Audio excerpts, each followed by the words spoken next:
ಇತ್ತ ತಿಮರೋಡಿ ಮನೆಯಲ್ಲಿ ಸತತ 3 ಗಂಟೆಗಳಿಂದ ತಲಾಶ್ ನಡೆಸಲಾಗ್ತಾ ಇದೆ. ಇಂಚಿಂಚು ತಡೆಗಾಡ್ತಾ ಇದ್ದಾರೆ ಎಸ್ಐಟಿ ಅಧಿಕಾರಿಗಳು. ತೀವ್ರ ಶೋಧ ಕಾರ್ಯದಲ್ಲಿ ನಿರತರಾಗಿದ್ದಾರೆ ಎಸ್ಐಟಿ ಅಧಿಕಾರಿಗಳ ತಂಡ. ಬುರುಡೆ ಚಿನ್ನಯ್ಯ ಸಮ್ಮುಖದಲ್ಲಿ ಎಸ್ಐಟಿ ಮಹಜರನ್ನ ಮಾಡ್ತಾ ಇದೆ. ಇಂಚಿಂಚು ಜಾಲಾಡ್ತಾ ಇದೆ ತಿಮರೋಡಿ ಮನೆಯಲ್ಲಿ. ತಿಮರೋಡಿ ಮನೆಯಲ್ಲಿಯೇ ಮಾಸ್ಕ್ ಮ್ಯಾನ್ ಚಿನ್ನಯ್ಯ ಇದ್ದಿದ್ದರಿಂದಾಗಿ ಹಲವು ಅಧಿಕಾರಿಗಳೊಟ್ಟಿಗೆ ಎಂಟ್ರಿ ಕೊಟ್ಟಂತ ಎಸ್ಐಟಿ ಟೀಮ್ ಈಗಾಗಲೇ ಇಂಚಿಂಚು ಜಾಲಾಡ್ತಾ ಇದೆ. ಹಲವು ವಸ್ತುಗಳು ಕೂಡ ಈಗಾಗಲೇ ಎಸ್ಐಟಿ ಟೀಮ್ಗೆ ಸಿಕ್ಕಿರುವಂಥದ್ದು. ಮೊಬೈಲ್ ಫೋನ್ ಕೂಡ ಸಿಕ್ಕಿದೆ. ಆತನ ಇರುವಿಕೆ ಬಗ್ಗೆ ಅಂದ್ರೆ ಬಟ್ಟೆಗಳಾಗಿರಬಹುದು, ಆತನಿಗೆ ಸಂಬಂಧಪಟ್ಟಂತಹ ವಸ್ತುಗಳಾಗಿರಬಹುದು, ಇದೆಲ್ಲವನ್ನ ಕೂಡ ಎಸ್ಐಟಿ ಟೀಮ್ ಈಗಾಗಲೇ ವಶಪಡಿಸಿಕೊಂಡಿದೆ. ಜೊತೆಗೆ ಆತ ಎಲ್ಲಿ ಮಲಗ್ತಿದ್ದ, ಎಲ್ಲಿ ಕುತ್ಕೊಂಡು ಮಾತನಾಡ್ತಾ ಇದ್ದ, ಆತನ ದಿನಚರಿ ಹೇಗಿತ್ತು, ಇನ್ನು ಎಸ್ಐಟಿಗೆ ಸ್ಥಳಗಳನ್ನ ತೋರಿಸುವಂತಹ ಸಂದರ್ಭದಲ್ಲಿ ಆತ ಸ್ಥಳದಲ್ಲಿ ಇರ್ತಿದ್ದ, ನಂತರದಲ್ಲಿ ಆತ ತಿಮರೋಡಿ ಮನೆಯಲ್ಲಿ ಹೇಗೆ ಓಡಾಡ್ತಾ ಇದ್ದ, ಯಾವ್ಯಾವ ರೂಟ್ ಮ್ಯಾಪ್ ಅಲ್ಲಿ ಓಡಾಡ್ತಾ ಇದ್ದ, ಇದೆಲ್ಲದರ ಬಗ್ಗೆ ಕೂಡ ಈಗಾಗಲೇ ಮಹಜರು ಮಾಡಲಾಗ್ತಾ ಇದೆ. ಇತ್ತ ಮಹೇಶ್ ಶೆಟ್ಟಿ ತಿಮರೋಡಿ ಪರಾರಿಯಾದ್ರ ಅನ್ನುವಂತಹ ಸಂಶಯಗಳು ಮೂಡ್ತಾ ಇದೆ. ಎಸ್ಐಟಿ ದಾಳಿ ಸುಳಿವು ಸಿಕ್ಕಂತ ಬೆನ್ನಲ್ಲೇ ಮಹೇಶ್ ಶೆಟ್ಟಿ ಎಸ್ಕೇಪ್ ಆದಂತೆ ಕಾಣ್ತಾ ಇದೆ. ಎಸ್ಐಟಿ ಭೇಟಿ ಬಗ್ಗೆ ಹಾಗಾದ್ರೆ ಮೊದಲೇ ಸುಳಿವೇನಾದ್ರೂ ಸಿಕ್ಕಿತ್ತ? ಮನೆಯಿಂದ ತೆರಳಿರುವಂತಹ ಮಹೇಶ್ ಶೆಟ್ಟಿ ತಿಮರೋಡಿ ಉಜಿರೆ ಮನೆಯಿಂದ ತಿಮರೋಡಿ ಈಗಾಗಲೇ ತೆರಳಿದ್ದಾರೆ. ತಿಮರೋಡಿಯ ಅನುಪಸ್ಥಿತಿಯಲ್ಲಿ ಎಸ್ಐಟಿ ಮಹಜರನ್ನ ಮಾಡ್ತಾ ಇದೆ. ಮನೆಯಲ್ಲೇ ತಿಮರೋಡಿಯವರ ಪತ್ನಿ ಹಾಗೆ ಪುತ್ರಿ ಇದ್ದಾರೆ. ಆದ್ರೆ ತಿಮರೋಡಿ ಮನೆಯಲ್ಲಿ ಕಾಣ್ತಾ ಇಲ್ಲ. ಅಂದ್ರೆ ಮುಂಚಿನವ್ರಿಗೇನಾದ್ರೂ ಈ ಬಗ್ಗೆ ಇನ್ಫಾರ್ಮೇಶನ್ ಸಿಕ್ಕಿತ್ತಾ?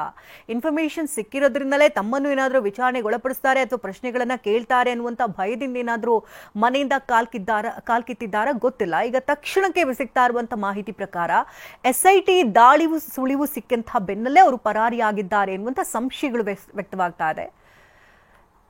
ಉಜಿರೆ ಮನೆಯಿಂದ ತಿಮರೋಡಿ ಈಗಾಗಲೇ ತೆರಳಿದ್ದಾರೆ. ಅವರ ಅನುಪಸ್ಥಿತಿಯಲ್ಲೇ ಎಸ್ಐಟಿ ಮಹಜರನ್ನ ನಡೆಸ್ತಾ ಇದೆ.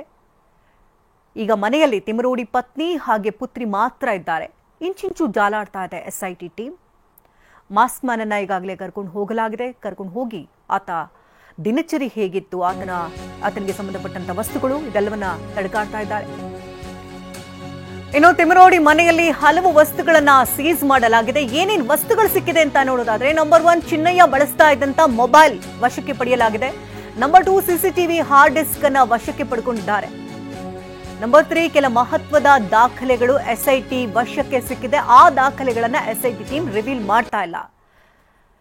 ಪ್ರಮುಖವಾಗಿ ಈಗ ಸಿಗ್ತಾ ಇರುವಂತಹ ಮಾಹಿತಿ ಪ್ರಕಾರ ಚಿನ್ನಯ್ಯ ಬಳಸ್ತಾ ಇದ್ದಂತ ಮೊಬೈಲ್ ಅನ್ನ ವಶಕ್ಕೆ ಪಡ್ಕೊಂಡಿರೋದ್ರಿಂದಾಗಿ ಅದರಲ್ಲಿರುವಂತಹ ಇನ್ಫಾರ್ಮೇಶನ್ ತುಂಬಾ ಇಂಪಾರ್ಟೆಂಟ್ ಆಗುತ್ತೆ. ಆತ ಯಾರೊಟ್ಟಿಗೆ ಕಾಂಟ್ಯಾಕ್ಟ್ ನಲ್ಲಿದ್ದ, ಎಷ್ಟು ದಿನಗಳ ಒಡನಾಟ ಇಟ್ಕೊಂಡಿದ್ದ, ಇನ್ನು ತಿಮರೋಡಿ ಅವರಿಗೆ ಹೇಗೆ ಪರಿಚಯ, ಆತನಿಗೂ ಈತನಿಗೂ ಇದ್ದಂತಹ ನಂಟು ಎಂಥದ್ದು, ಏನಾದರೂ ಮೆಸೇಜ್ ಮೂಲಕವಾಗಿ ಏನಾದರೂ ಇವರು ಸಂಪರ್ಕವನ್ನ ಮಾಡ್ತಾ ಇದ್ರ, ಎಲ್ಲದರ ಬಗ್ಗೆ ಕೂಡ ತನಿಖೆಗೆ ಅದು ಒಳ್ಳೆ ಮಾಹಿತಿಯನ್ನ ಸಿಕ್ಕದಂಗಾಗುತ್ತೆ. ಹಾಗಾಗಿ ಈಗಾಗಲೇ ಮೊಬೈಲ್ ಸಿಕ್ಕಿರೋದ್ರಿಂದಾಗಿ ಇನ್ ಕೇಸ್ ಏನಾದರೂ ಅದರಲ್ಲೇನಾದ್ರು ಡಿಲೀಟ್ ಆಗಿದ್ರೆ ಅದನ್ನು ಕೂಡ ರಿಟ್ರೀವ್ ಮಾಡೋದಕ್ಕೂ ಕೂಡ ಎಲ್ಲ ರೀತಿ ತನಿಖೆಗಳಾಗ್ತಾ ಇದೆ. ಇನ್ನು ಸಿಸಿಟಿವಿ ಹಾರ್ಡ್ ಡಿಸ್ಕ್ ಅನ್ನ ಈಗ ವಶಕ್ಕೆ ಪಡ್ಕೊಂಡಿರೋದ್ರಿಂದಾಗಿ ಚಲನವಲನಗಳು ಹೇಗಿತ್ತು, ಆತನ ದಿನಚರಿ ಹೇಗಿರ್ತಿತ್ತು, ಬೇರೆ ಯಾರೆಲ್ಲ ಬಂದ್ ಹೋಗಿದ್ದಾರೆ, ಏನು ಎತ್ತ, ಇದೆಲ್ಲದರ ಬಗ್ಗೆ ಕೂಡ ಕಂಪ್ಲೀಟ್ ಆದಂತ ಮಾಹಿತಿಗಳು ಸಿಗುತ್ತೆ.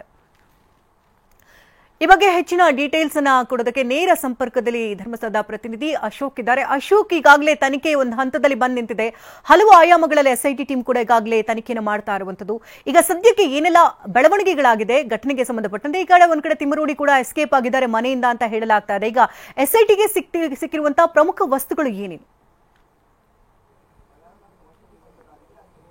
ಶಕುಂತಲ, ಕಳೆದ 3 ಗಂಟೆಯಿಂದ ಉಜಿರೆ ತಿಮರೋಡಿಯಲ್ಲಿ ಇರತಕ್ಕಂಥ ಮಹೇಶ್ ಶೆಟ್ಟಿ ತಿಮರೋಡಿ ಹಾಗೂ ಅವರ ಸಹೋದರ ಮೋಹನ್ ಕುಮಾರ್ ಶೆಟ್ಟಿ ಅವರ ನಿವಾಸದಲ್ಲಿ ಎಸ್ಐಟಿ ಅಧಿಕಾರಿಗಳು ಶೋಧ ಕಾರ್ಯವನ್ನು ನಡೆಸಿರ್ತಕ್ಕಂಥದ್ದು.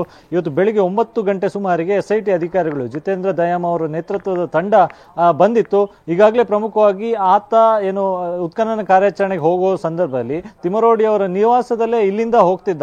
ಅಲ್ಲಿ ಉತ್ಖನನ ಕಾರ್ಯಾಚರಣೆ ಆದ ಬಳಿಕ ತಿಮರೋಡಿ ಅವರ ನಿವಾಸದಲ್ಲಿ ಆತ ವಾಸ್ತವ್ಯವನ್ನು ಇರ್ತಿದ್ದ. ಸೊ ಆತನ ಜೊತೆಗೆ ವಕೀಲರು ಕೂಡ ಇರ್ತಿದ್ರು. ಸೊ ಆತನಿಗೂ ಇಲ್ಲೊಂದು ವಿಶೇಷವಾದಂತಹ ಒಂದು ರೂಮ್ ಅನ್ನು ಕೂಡ ಸಿದ್ಧಪಡಿಸಲಾಗಿತ್ತು. ಆ ರೂಮ್ಗೆ ಆತನ ವಕೀಲರು ಮತ್ತು ಆತನನ್ನು ಹೊರತುಪಡಿಸಿ ಯಾರಿಗೂ ಕೂಡ ಒಳಗೋಗೋದಕ್ಕೆ ಅವಕಾಶ ಇರಲಿಲ್ಲ. ಸೊ ಆತನ ರೂಮ್ ಎಂದೇ ಅಲ್ಲಿ ಸಂಪೂರ್ಣವಾಗಿ ಜಾಲಾಡ್ತಿರ್ತಕ್ಕಂಥದ್ದು. ಈಗಾಗಲೇ ಆತನ ಒಂದು ಆಂಡ್ರಾಯ್ಡ್ ಮೊಬೈಲ್ ಸಿಕ್ಕಿದೆ ಎನ್ನುವಂತಹ ಮಾಹಿತಿಯು ಕೂಡ ಇದೆ. ಸೊ ಈಗಾಗಲೇ ಅದನ್ನು ಎಸ್ಐಟಿ ಅಧಿಕಾರಿಗಳು ವಶಕ್ಕೆ ಪಡ್ಕೊಂಡಿದ್ದಾರೆ.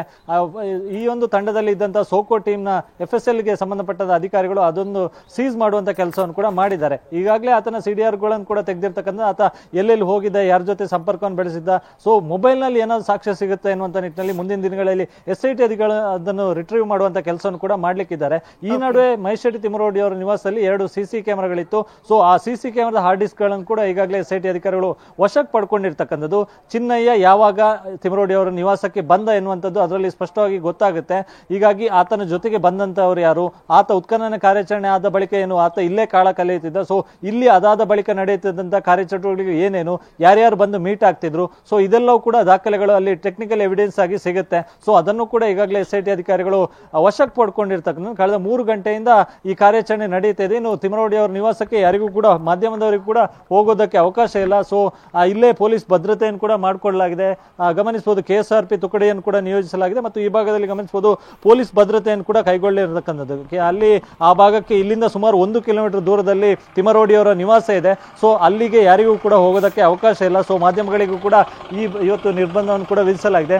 ಈಗಾಗಲೇ ಬೇರೆ ಬೇರೆ ಜಿಲ್ಲೆಯಲ್ಲಿರ್ತಕ್ಕಂಥ ಬೇರೆ ಬೇರೆ ಠಾಣೆಯ PSI ಗಳನ್ನು ಕೂಡ ಭದ್ರತೆಗಾಗಿ ನಿಯೋಜಿಸಲಾಗಿದೆ. ಮತ್ತು ಪ್ರಮುಖವಾಗಿ ಕಳೆದ ತಿಮರೋಡಿ ಅವರನ್ನು ವಶಕ್ಕೆ ಪಡೆಯುವ ವೇಳೆ ಒಂದಷ್ಟು ಅವರ ಅಭಿಮಾನಿಗಳು ಕೂಡ ಇದ್ರು. ಸೊ ಒಂದಿಷ್ಟು ಕಾನೂನು ಸುವ್ಯವಸ್ಥೆಗೆ ತೊಂದರೆ ಆಗಿತ್ತು. ಹಾಗಾಗಿ ಇವತ್ತು ಆ ರೀತಿಯಾದಂತಹ ಯಾವುದೇ ರೀತಿಯಾದ ಘಟನೆಗಳು ಆಗಬಾರ್ದು ಎನ್ನುವಂತ ನಿಟ್ಟಿನಲ್ಲಿ ಬಿಗಿ ಭದ್ರತೆಯನ್ನು ಕೈಗೊಳ್ಳಲಾಗಿದೆ. ಪ್ರಮುಖ ಎಂಟ್ರೆನ್ಸ್ ಇದೆ, ಅಲ್ಲಿಂದನೇ ಯಾರಿಗೂ ಕೂಡ ಬರೋದಕ್ಕೆ ಬಿಡ್ತಾ ಇಲ್ಲ. ಸೊ ಹೀಗಾಗಿ ಅವರ ಅಭಿಮಾನಿಗಳು ಬಂದ್ರೆ ಮತ್ತಷ್ಟು ಗೊಂದಲಕ್ಕೆ ಒಳಗಾಗುವಂತ ಸಾಧ್ಯತೆ ಇದೆ. ಈ ಹಿನ್ನೆಲೆಯಲ್ಲಿ ಆ ರೀತಿಯಾದ ಯಾವುದೇ ರೀತಿಯಂತ ಅವಕಾಶ ಮಾಡಿಕೊಡ್ತಾ ಇಲ್ಲ. ಇನ್ನು ಪ್ರಮುಖವಾಗಿ ತಿಮರೋಡಿ ಅವರು ಮನೆಯಲ್ಲಿ ಇಲ್ಲ ಎನ್ನುವಂತ ಮಾಹಿತಿ ಕೂಡ ಇದೆ. ಅವರ ಪತ್ನಿ ಮತ್ತು ಮಗಳು ಮಾತ್ರ ಈಗ ಇರುವಂತದ್ದು.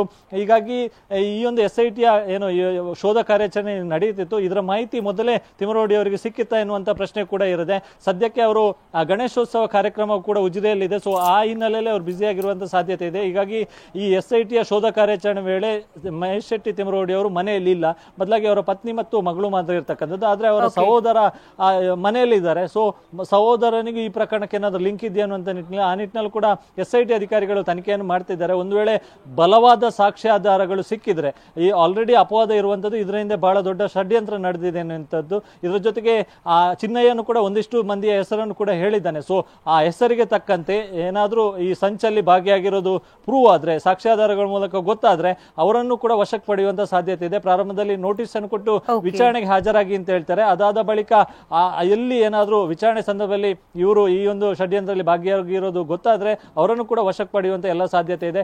ಈ ಹಿನ್ನೆಲೆಯಲ್ಲಿ ಸಂಪೂರ್ಣ ಈ ತನಿಖಾ ತಂಡ ಈಗಾಗಲೇ ಕಳೆದ 3 ಗಂಟೆಯಿಂದ ಶೋಧ ಕಾರ್ಯಾಚರಣೆ ಮಾಡ್ತಿರ್ತಕ್ಕಂಥದ್ದು. ಸಿಗುವಂತ ಎಲ್ಲ ಟೆಕ್ನಿಕಲ್ ಎವಿಡೆನ್ಸ್, ಆತನ ಬಟ್ಟೆ ಬರೆ, ಬ್ಯಾಗ್, ಐಡೆಂಟಿ ಕಾರ್ಡ್, ಈ ರೀತಿಯಾದ ದಾಖಲೆಗಳಿದ್ರೆ ಅದನ್ನು ಕೂಡ ವಶಕ್ಕೆ ಪಡೆಯುವ ನಿಟ್ಟಿನಲ್ಲಿ ಆ ಕಾರ್ಯಾಚರಣೆ ಮಾಡ್ತಿರೋದು. ಇನ್ನು ಕೂಡ ಕಾರ್ಯಾಚರಣೆ ಮುಂದುವರಿದೆ. ಇನ್ನಷ್ಟು ಹೊತ್ತುಗಳ ಕಾಲ ಈ ಕಾರ್ಯಾಚರಣೆ ಶೋಧ ಕಾರ್ಯಾಚರಣೆ ಮುಂದುವರಿಯುವಂತ ಎಲ್ಲ ಸಾಧ್ಯತೆಗಳು ಕೂಡ. ಧನ್ಯವಾದ ಅಶೋಕ್, ತಮ್ಮ ಲೈವ್ ಅಪ್ಡೇಟ್ಸ್ಗಾಗಿ.